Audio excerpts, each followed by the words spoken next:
Hey, it's Tiffany. Welcome back to my channel. Today I'm going to be sharing an honest review of the iBaby M7 baby monitor. So I've used this thing for about 2 years now, and I thought that I would be in a good place to share my personal experience with this baby monitor that looks a lot like BB8, you know, if you actually look at it closely. Or not so closely.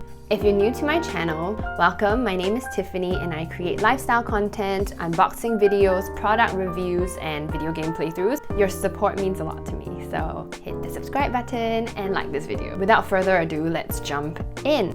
So first, this iBaby monitor works almost entirely via an app. So it's an app on your phone. Given that the name is iBaby, like you would think that it is only suited to like iPhone users, but actually it does work well on Android as well. The app supports multiple users and multiple devices, and the good thing is you can limit their access to certain features for more privacy and control. And then Wi-Fi connection. This baby monitor works on Wi-Fi. I know that there are some that are like closed circuit ones, so they only work within a certain like distance or range of the camera.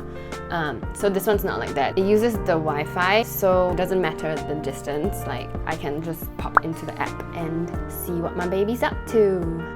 This feature is definitely a lifesaver for working mothers or mothers who can't stay at home and they have to be away from the house, away from their babies. It definitely gave me peace of mind, especially when I was transitioning back to the office after my maternity leave ended. So this was definitely a lifesaver for me. So the app does give you sound alerts and motion alerts and alerts for when the air quality is bad. So that's definitely useful. The motion alerts are useful for detecting when like the baby has woken up but hasn't really made like a noise. So you know, he or she is kind of just like tossing and turning around in bed. You can set the sensitivity of the motion detection as well.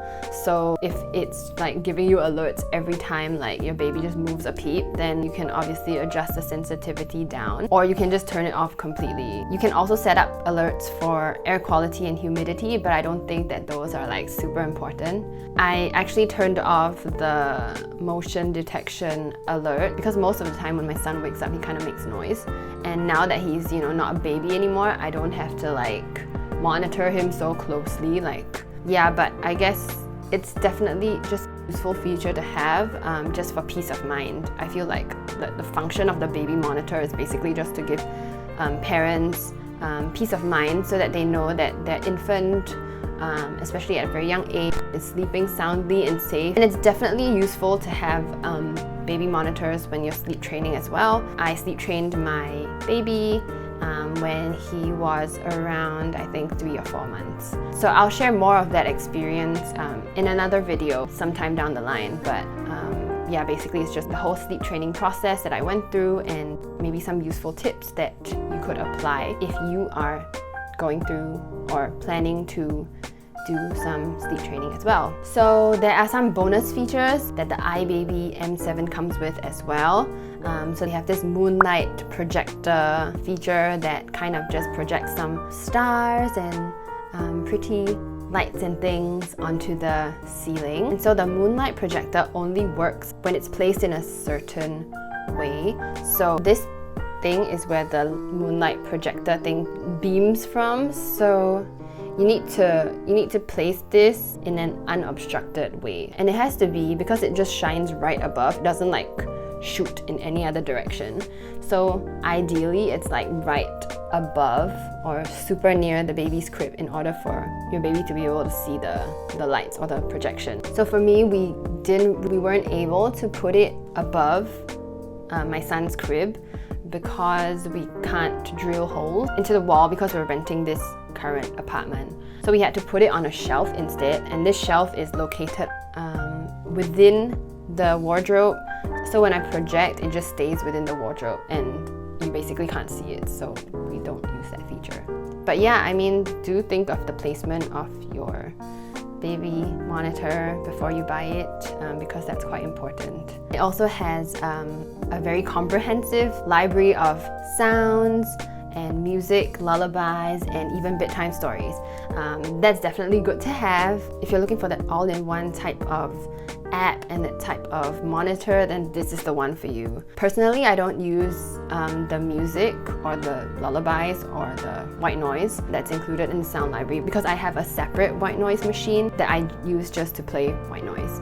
So I don't use it, but you might find it useful. So price wise, I think this is more expensive than the average like basic baby monitor, you know, the kind that just like has a camera and then it's connected to your phone. But I guess what you get is a high quality product from a reputable brand, and it definitely holds up very well. I mean, it's still working fine after 2 years.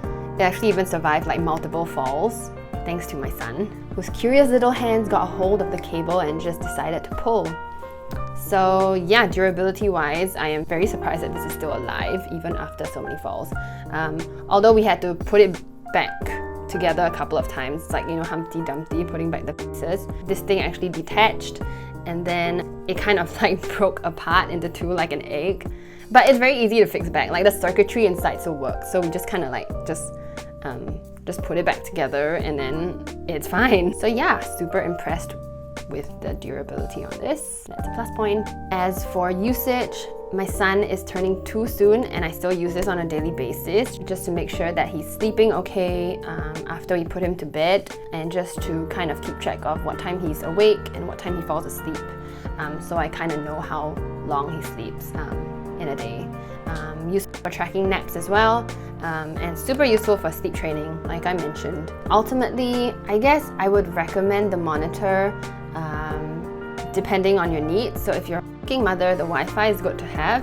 If you don't want to get iBaby, you can get some other brands that also support a wireless sort of connection or connectivity. I would recommend this for functionality and ease of use.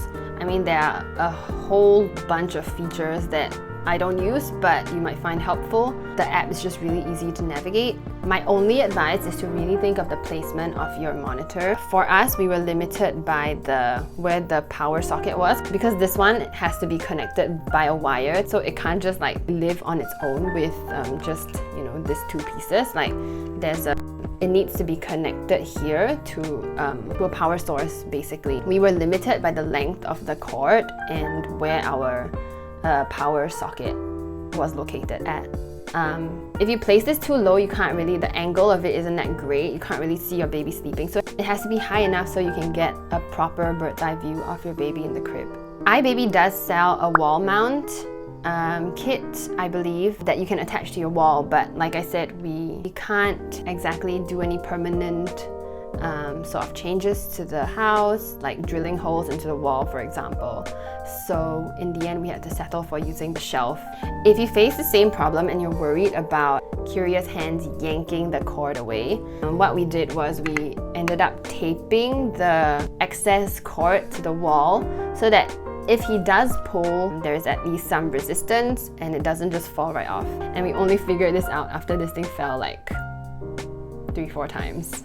I guess that's it. I hope you enjoyed this review. If you liked it, please give this video a thumbs up and also check out my other videos. I'll be posting more content every week. So thank you for watching and see you next time. Bye!